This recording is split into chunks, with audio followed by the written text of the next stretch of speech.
For me, the thing that gives me the most satisfaction in my job is making a real difference to the patient's outcome, and particularly treating patients with GI bleeding or early cancer.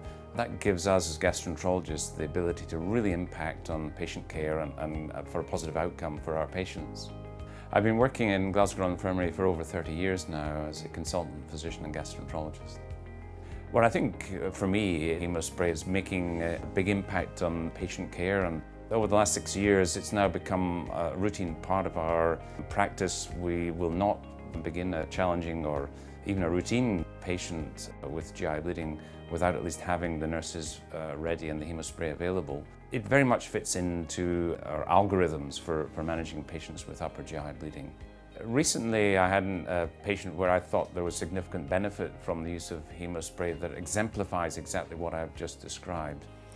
I was on call covering the hospital hemostasis rota on a Saturday afternoon when I received a call from one of my surgical colleagues about a 64-year-old lady who had actually been admitted initially to a hospital distant from here with what was actually a life-threatening and thought to be an upper GI bleed. At the initial hospital, the patient had been found to have a right upper quadrant mass, and the bleeding was of such severity that they were having difficulty in resuscitating the patient.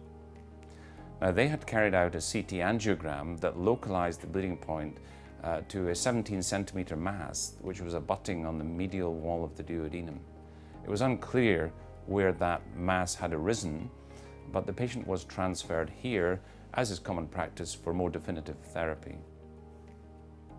Understanding this clinical severity, but also the fact that this patient had been well until 2 days prior to hospital admission with no significant previous medical history, in consultation with colleagues in surgery, interventional radiology and myself, we decided that a second look endoscopy carried out by myself with a view to trying to stabilize the clinical position would be appropriate. Now, when I carried out the endoscopy, I was, as you might expect, confronted by a lot of fresh blood. I could identify the mass in the duodenum, but I felt that it was a bleeding point with a Forest 1B ongoing ooze, and that potentially, if that could be stemmed, we could stabilize the patient to make some further clinical decisions on the appropriateness or otherwise of our interventions.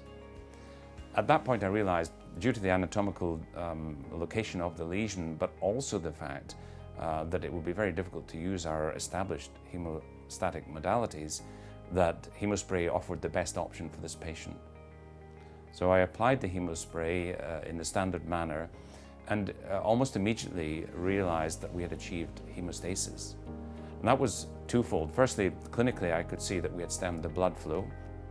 But secondly, there was a very obvious hemodynamic response, which the anaesthetist and the surgeons noted, and the patient's vital signs returned to normal almost within half an hour to 1 hour, and that was the first time within 48 hours that had occurred. Having realized that the patient did not have severe comorbidity, the decision was made after another 3 or 4 hours that there was a high risk of this patient having a delayed rebleed, and therefore she went forward for an emergency laparotomy, which would not have been possible in the hemodynamic situation that she was in prior to the use of Hemospray. I've been dealing with patients with severe GI bleeding for some time, and I think this particular case really drew upon every part of both my training and experience. The lesion was a leiomyosarcoma, which was actually arising from the mesentery, and after an extended right hemicolectomy, the patient was just further discussed at our multidisciplinary meeting. This was an R0 resection with no further management required.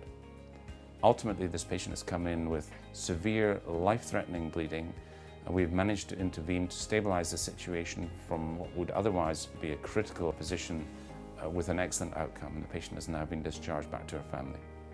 I have to say that the outcome in this case was absolutely fantastic. It was rewarding for me as a gastroenterologist to be able to have intervened with a modality that really made a difference to this patient's outcome.